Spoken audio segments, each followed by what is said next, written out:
quando caiu, eu tive exatamente esse sentimento, essa revelação da parte de Deus, e comecei a orar por livramento, que Deus desse livramento aos irmãos aqui dentro da igreja, fora da igreja, no pátio da igreja. Porque como o irmão disse, e eu repito aqui, o inimigo não está brincando.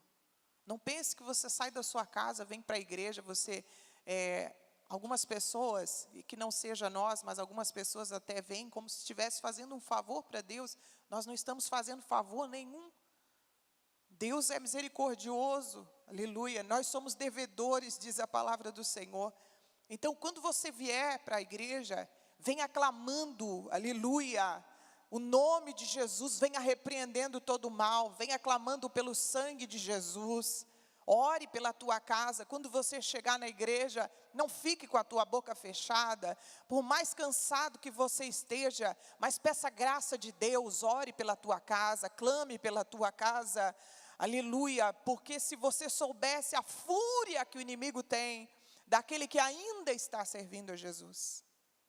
Então, que você possa ser grato ao Senhor por ter chegado. Sempre que eu chego na igreja, eu agradeço ao Senhor por mais uma oportunidade. Pela misericórdia e graça de Deus, pelo privilégio de estar na casa do Senhor. Uma noite, denominada Noite da Vitória. E eu estava pensando que muitas vezes, se não a maioria das vezes, para nós recebermos vitória, ou apenas o que está faltando para recebermos uma vitória, é posicionamento da nossa parte. Eu sempre digo que da parte de Deus, já está tudo concretizado. Sempre que faltar alguma parte, vai ser a nossa, não a de Deus. E essa é a palavra que o Senhor colocou no meu coração, enquanto eu estava lendo. O capítulo 1 fala que Neemias ora por Jerusalém. Neemias ora por Jerusalém.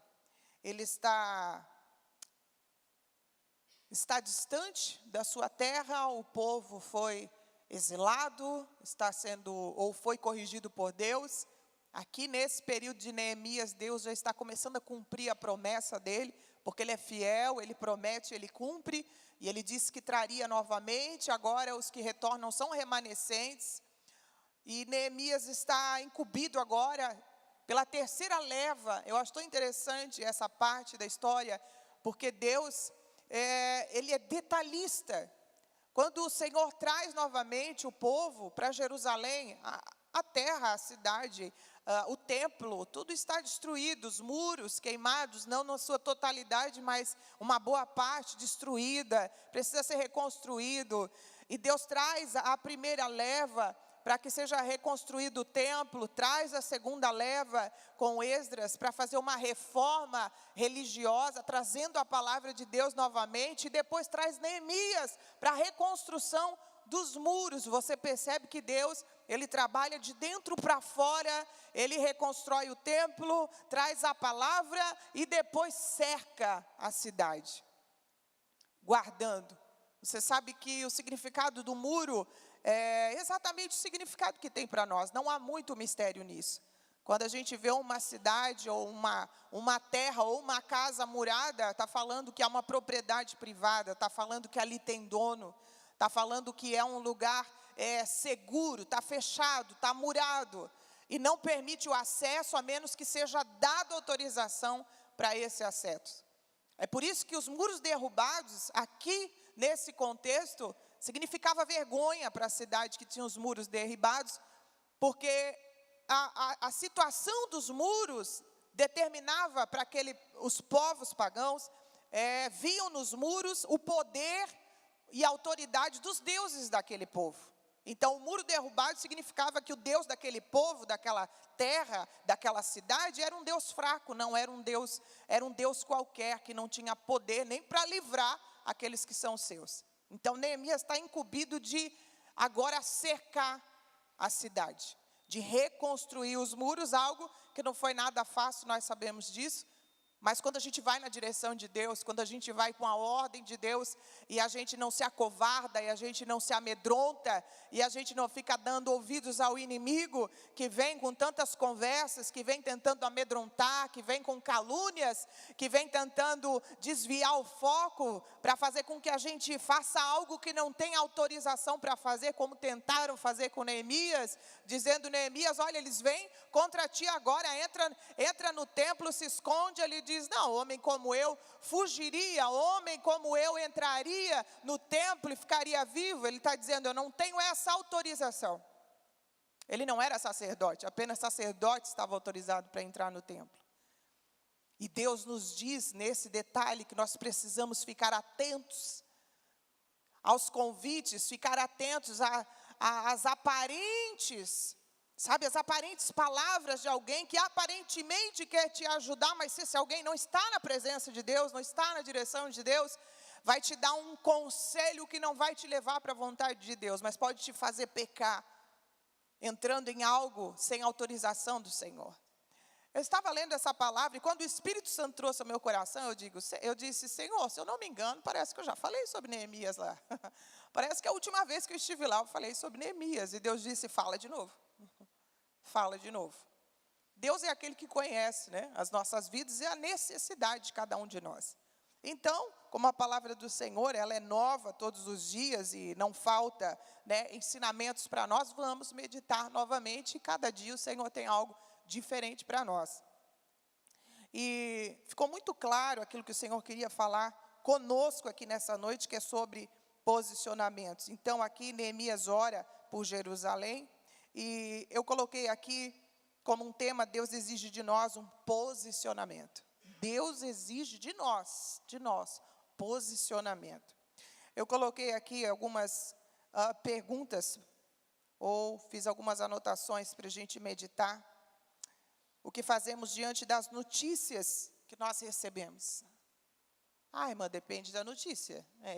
Pois é. Mas o que fazemos diante das notícias que recebemos? Tem notícias que vão exigir de nós posicionamento. Tem notícias que vão exigir de nós um posicionamento. Essa notícia que Neemias recebeu, não foi qualquer notícia. E exigia dele um posicionamento. Tem notícias que vão chegar até você, vão chegar até mim, que a gente vai precisar tomar ou ter um posicionamento. Nós não vamos só poder ouvir e se fazer de desentendido. Se a gente quiser, a gente se faz, né?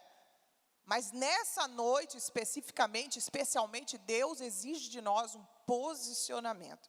E nós vamos entender aqui, meditando na palavra de Deus. Eu coloquei aqui: o posicionamento diz muito a nosso respeito. Posicionamento diz muito a nosso respeito. E a gente já vai entrar aqui no exemplo de Neemias. Nós estamos falando de Neemias. Então, quero que você ouça essa palavra, lembrando da história de Neemias. Você ouviu, você leu aqui junto comigo a pergunta que Neemias fez aos seus compatriotas e a resposta que ele recebeu.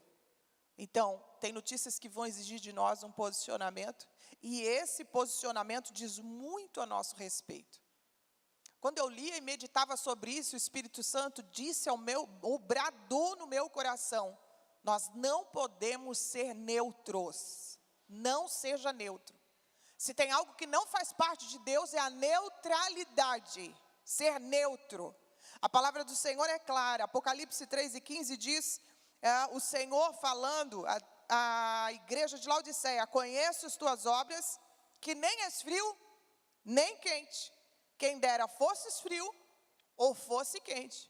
Aí o versículo seguinte, o 16, o Senhor diz: mas como tu és morno, não és frio nem quente, mas tu és morno, eu vou vomitar-te da minha boca. O Senhor estava dizendo: a neutralidade, ou ser neutro, ou ser morno, me causa náuseas.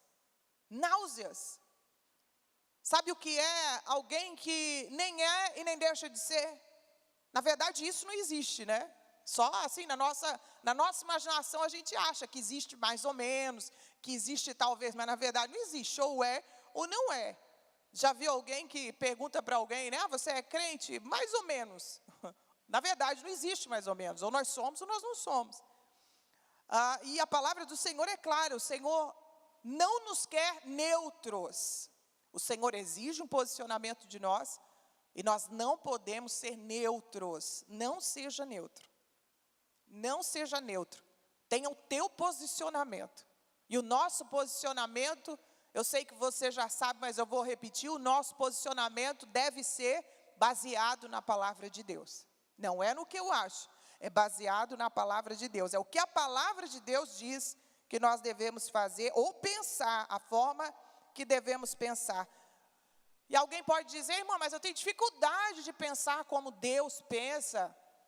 E a palavra do Senhor diz que nós temos a mente de Cristo. Hein? Como é que nós temos a mente de Cristo? Através do Espírito Santo de Deus, através da sua palavra.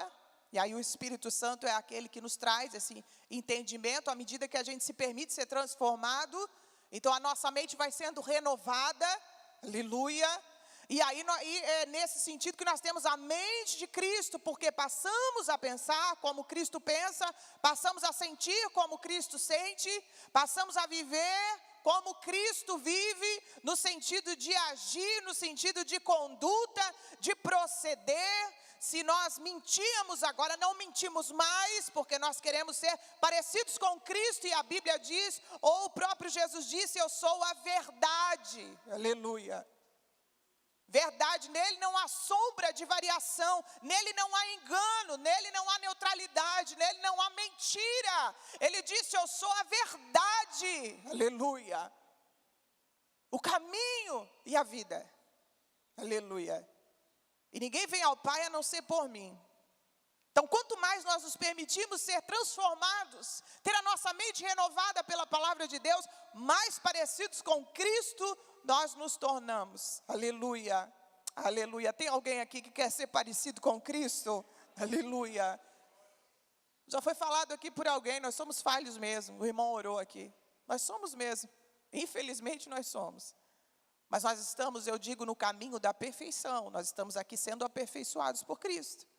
Aleluia. Não é até chegar na estatura de varão perfeito, até o Senhor, então, concluir a sua obra em nós, chegar o nosso momento de ser promovidos, não é? Eu acho interessante quando alguém diz, nossa, mas fulano tão bom, uma pessoa tão boa, por que Jesus levou, por que morreu? E aí tanta gente ruim, tanta gente má, é exatamente por isso. Porque essa pessoa boa, essa pessoa querida, essa pessoa abençoada que você acha, foi promovida. Foi promovida. O Senhor aperfeiçoou, chegou o momento e foi promovido. Como a gente costuma dizer, não é? Promovido às mansões celestiais. Essa é a palavra realmente, promovido. E isso é motivo de todo crente se alegrar na presença de Deus, né?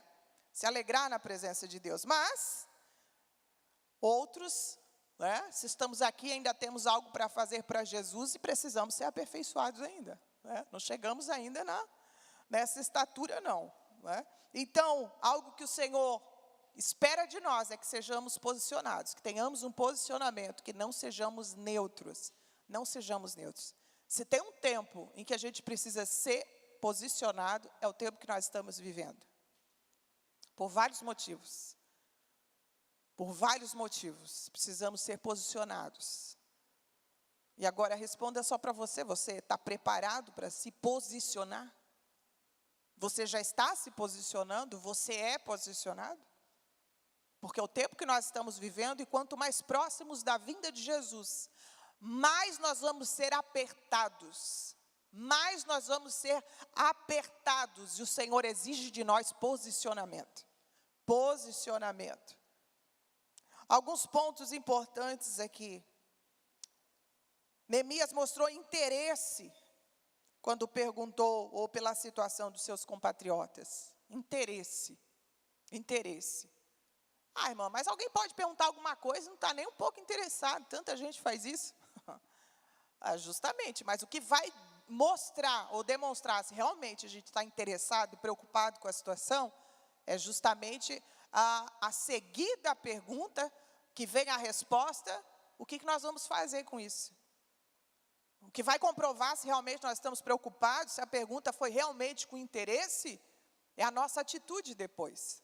Eu já disse e vou repetir aqui até o final, o Senhor espera de nós um posicionamento. Neemias demonstra interesse quando ele encontra ali os seus compatriotas e ele pergunta, né? A Bíblia diz, Anani, um de seus irmãos, com alguns de Judá, e ele lhes perguntou pelos judeus que escaparam e que não foram levados para o exílio e acerca de Jerusalém. Ele pergunta pelos seus compatriotas, pela sua terra, como é que está o povo lá, aqueles que não foram levados, como é que está Jerusalém?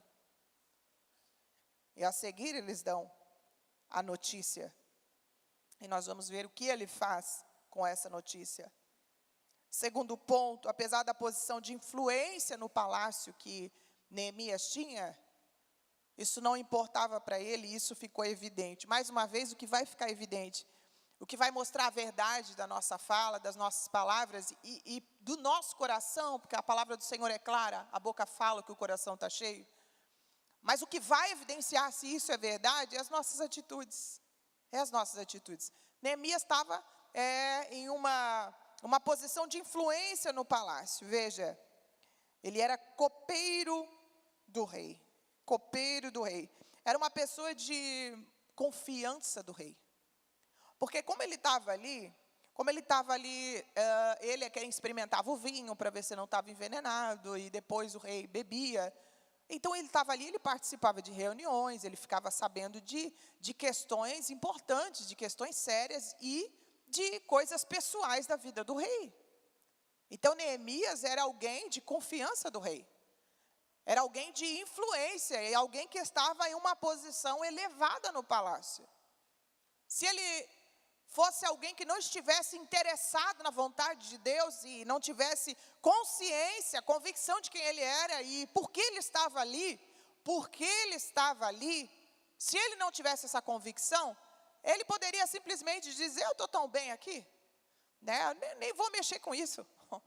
Eu estou aqui, meus irmãos estão lá, Deus quis assim. Ainda tem gente que usa o nome de Deus, né? Deus quis assim, se eu estou aqui, eles estão lá, Deus quis assim, será? Deus quis assim, pode até ser, mas com um propósito a favor do seu povo. Neemias não se deixa influenciar pelo cargo de confiança, pela alta posição, pela comodidade, por todo o conforto que ele estava tendo ali no palácio. Mas quando chega a notícia, apesar dessa posição de influência, mas ele fez como Moisés. Você lembra de Moisés, criado pela filha de Faraó? Mas a palavra do Senhor, eu vou ler aqui. Ele, como Moisés, também valorizou as promessas de Deus. Veja.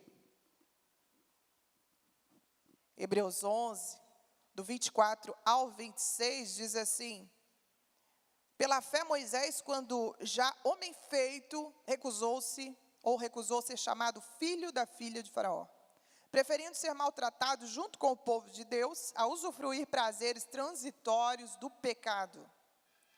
Porquanto considerou o opróbrio ou a vergonha de Cristo por maiores riquezas do que os tesouros do Egito, porque contemplava o galardão. Contemplava o galardão. Que coisa linda. Procurou ou preferiu ser maltratado junto com o povo de Deus a usufruir prazeres transitórios do pecado. E é claro que essa palavra é para nós meditarmos na nossa vida. Será que nós faríamos o mesmo que Moisés? Será que abriríamos mão?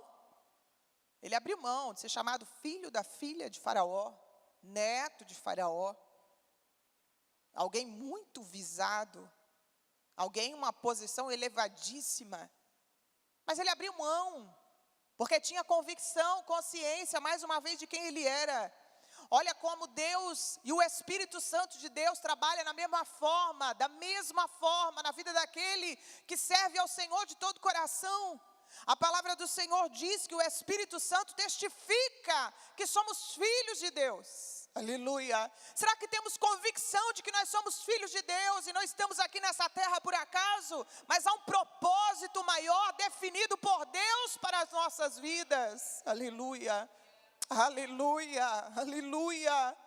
Porque somente assim, com esse entendimento de quem nós somos e o que estamos fazendo aqui, somente assim nós não vamos perder tempo com coisas que não agradam a Deus, com coisas que nos tiram do foco, com coisas que nos tiram daquilo que o Senhor tem traçado para as nossas vidas.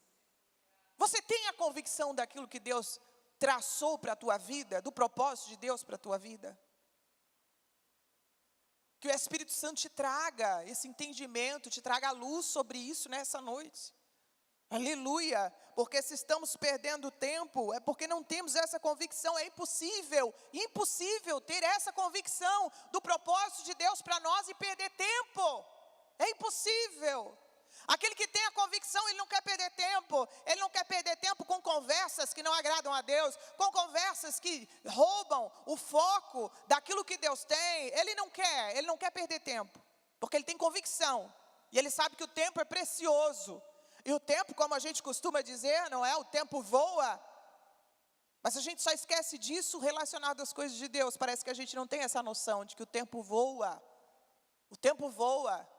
Quanto tempo mais a gente vai passar pedindo bênçãos de Deus e não se dando conta de que se a bênção não chegou, ou a resposta de Deus já foi não, ou Deus está mandando esperar, ou está faltando de nós posicionamento. Posicionamento. Veja, ele abre mão da sua posição. Isso não enche o coração de Neemias. Ele não considerou os luxos do palácio comparáveis às promessas de Deus.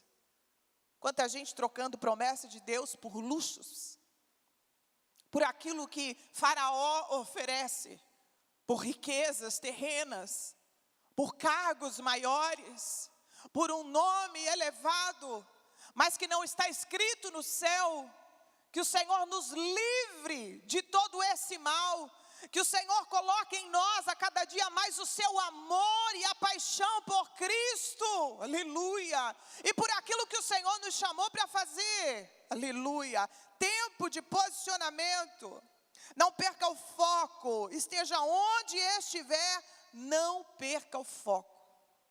Quantas pessoas, e você sabe que isso não é incomum, infelizmente, de nós encontrarmos, de nós vermos pessoas que perdem o foco das coisas de Deus. Eu estou falando aqui das coisas de Deus, que é o que nos interessa.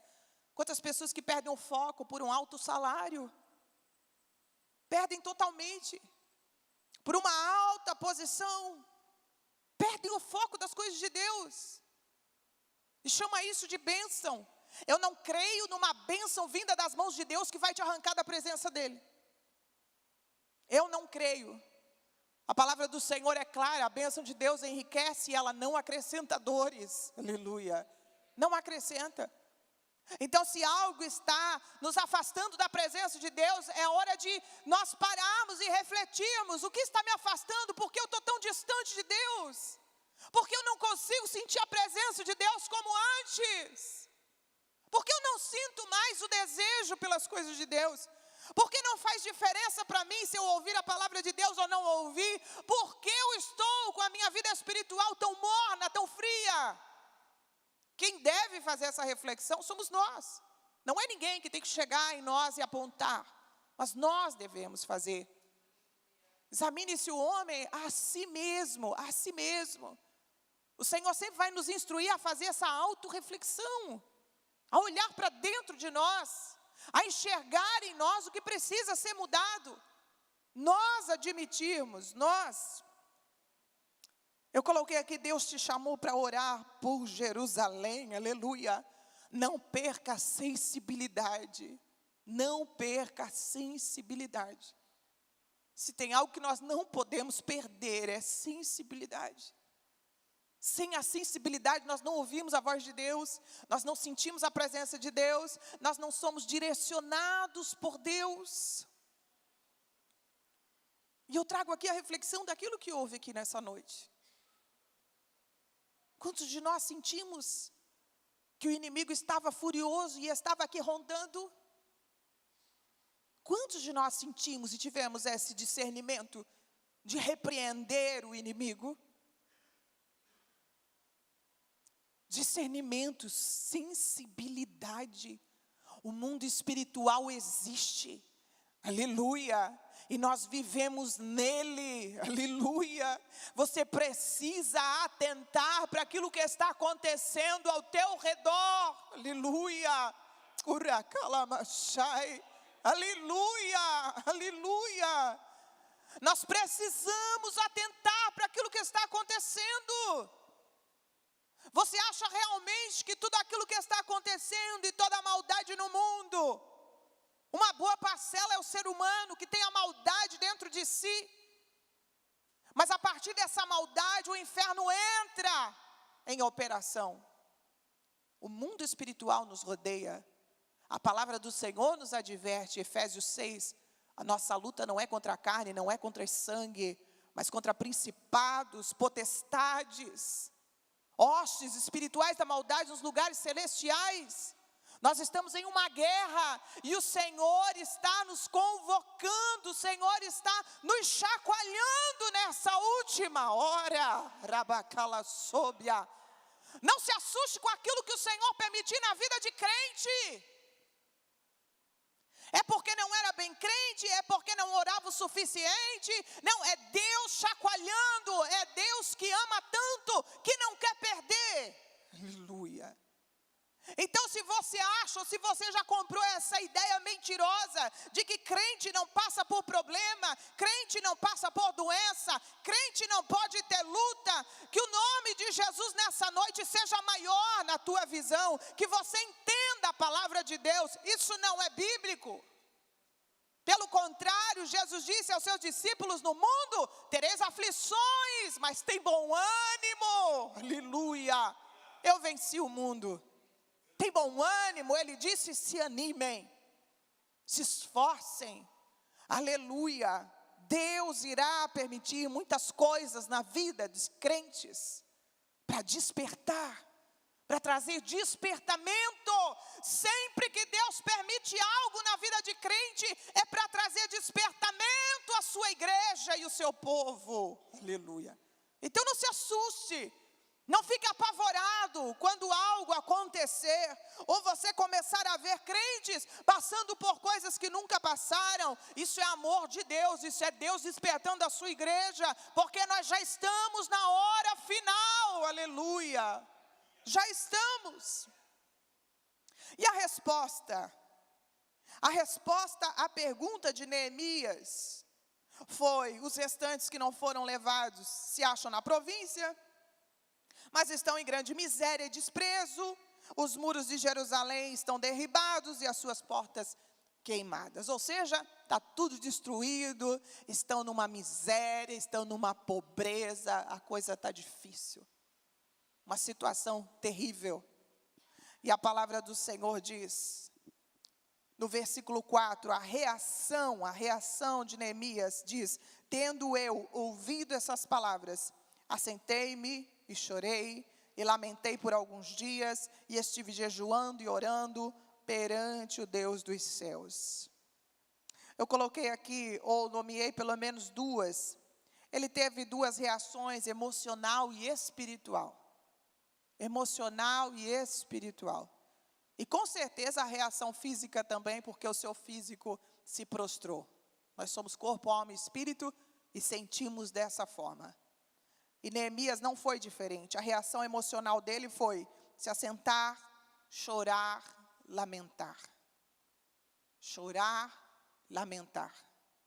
Mas a reação espiritual foi: jejuei e orei. Aleluia. Ele disse: jejuei e orei, e estive jejuando e orando perante o Deus dos céus. Aleluia.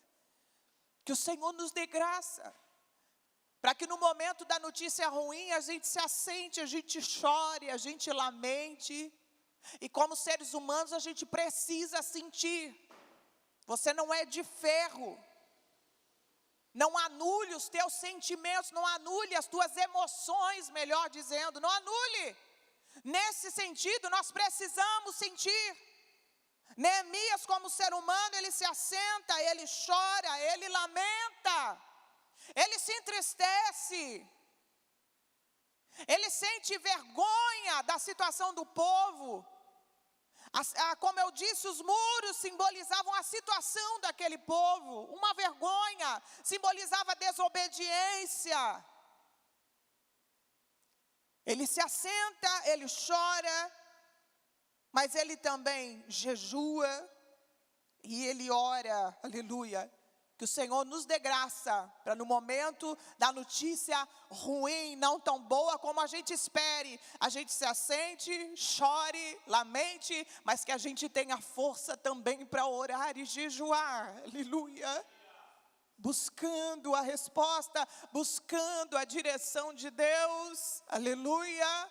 Neemias era consciente, Neemias era um homem que orava, ele tinha consciência de que humanamente ele não teria uma direção para aquilo que estava acontecendo, para uma desgraça tamanha. Então ele sabe que ele precisa de sensibilidade da direção de Deus, e isso nós só temos jejuando e orando e lendo a palavra de Deus, aleluia. Chore, se assente, lamente, mas ore e jejue em nome de Jesus, ore e jejue, aleluia. O Senhor te dará graça, o Senhor te fortalecerá, aleluia. Aleluia! E para finalizar, no capítulo 2 ele pede autorização ao rei, o rei concede autorização, ele reconstrói os muros, são 52 dias, algo assim fora da lógica humana, ele é zombado, tentam amedrontá-lo, tentam enganá-lo, mas ele continua, ele valoriza aquilo que Deus colocou nas mãos para fazer. Ele valoriza, e isso trouxe livramento para a sua vida. Se ele desce no momento em que chamam ele, Neemias, vem aqui, a gente quer conversar com você. Você sabe que só o que queriam era apenas levar Neemias para um lugar neutro. Novamente, olha a palavra neutro aqui, porque o Vale de Ono era um lugar neutro. Um lugar em que se levava pessoas para matar, um lugar de guerra. Tudo que o diabo quer é nos levar para a zona neutra, a neutralidade. Mas Neemias é convicto, ele diz, não, por que eu deixaria a obra aqui e ir até vocês, conversar com vocês? Eu estou fazendo uma grande obra e eu não posso descer, aleluia, grande. Qual será a palavra, a qualificação que a gente dá àquilo que Deus nos manda fazer? E o que Deus nos manda fazer não é só dentro da igreja não, viu? É lá na nossa casa, é ao nosso redor. Seja a faculdade, a escola, o trabalho, onde nós estivermos, lá tem obra de Deus, lá tem ação de Deus através de nós, aleluia. Lá também é grande obra, rabacalabashai. O problema é que às vezes a gente está tão, estamos tão perdidos, tão fora do foco, que a gente quer nomear o que é obra de Deus, a gente quer nomear apenas o que é a grande obra, e a gente esquece de que o Senhor a todo tempo está conosco, como Ele prometeu, e Ele nos disse, ide, Ele nos deu uma ordem, ide, pregai o Evangelho a toda criatura. Nós não vamos pregar a toda criatura apenas aqui dentro da igreja. Mas é onde nós estivermos. É com a nossa conduta. Mais uma vez, é o nosso posicionamento. Ai, irmã, mas está difícil se posicionar hoje em dia. Será? Está difícil para quem não tem convicção de quem é e de quem é Cristo na sua vida, aleluia. Mas aquele que tem convicção da sua salvação, aquele que reconhece e entende o preço que foi pago para que hoje nós estivéssemos aqui, podendo adorar a Deus com essa liberdade. Quem entende e reconhece, se posiciona, sabe quem é em Cristo e não abre mão da verdade, aleluia. Não abre mão da verdade. Ele reconstrói, os muros são reconstruídos. Alguém disse uma frase que eu não encontrei o autor, mas disse: a caminhada de fé é uma mistura equilibrada de oração e ação. Oração e ação.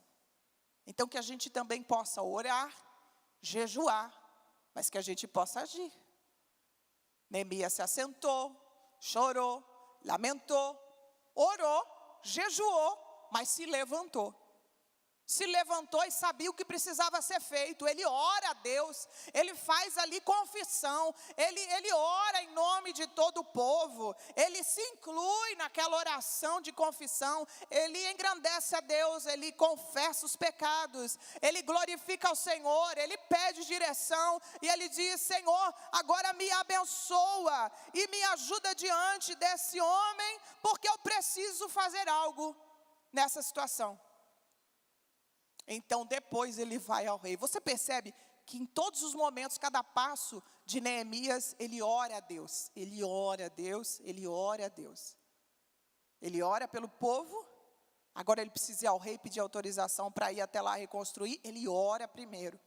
E diante do rei, quando ele está diante do rei, o rei faz uma pergunta e pergunta o que ele quer. A Bíblia diz que ele ora. E essa oração, é claro, foi muito rápida, objetiva, porque ele está diante do rei, mas a Bíblia diz, ele ora. Ele ora. Quando você não puder falar, ore em pensamento, mas continue em conexão com Deus, continue conectado com o Senhor.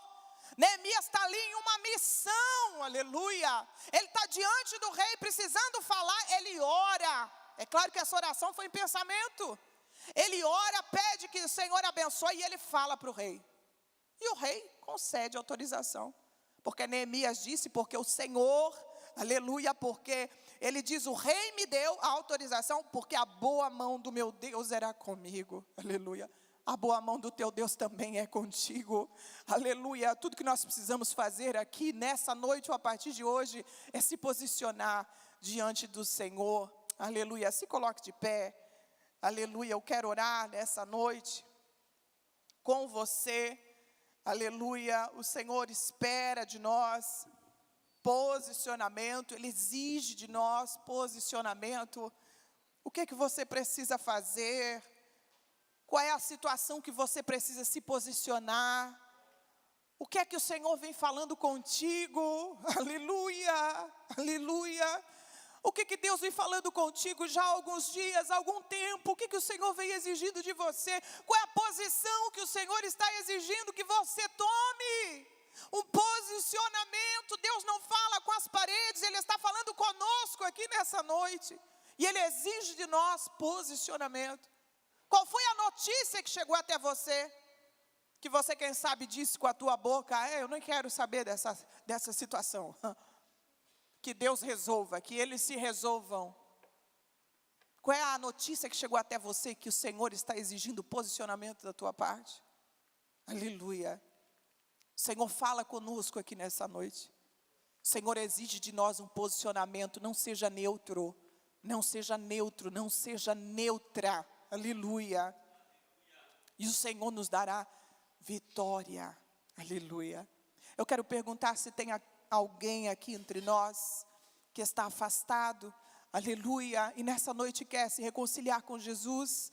Tem alguém entre nós que ainda não serve a Jesus, ou você já fez parte de alguma igreja, mas você se afastou e nessa noite você quer retornar? Tem alguém? Se tiver, levanta a tua mão, eu quero orar por você. Jesus vai te dar vitória, aleluia. Tem alguém que quer reatar a aliança com o Senhor nessa noite? Todos aqui servem a Jesus, aleluia. Então nós vamos orar. Eu gostaria de convidar você, que precisa tomar um posicionamento nessa noite. Se você puder, venha até aqui rapidamente.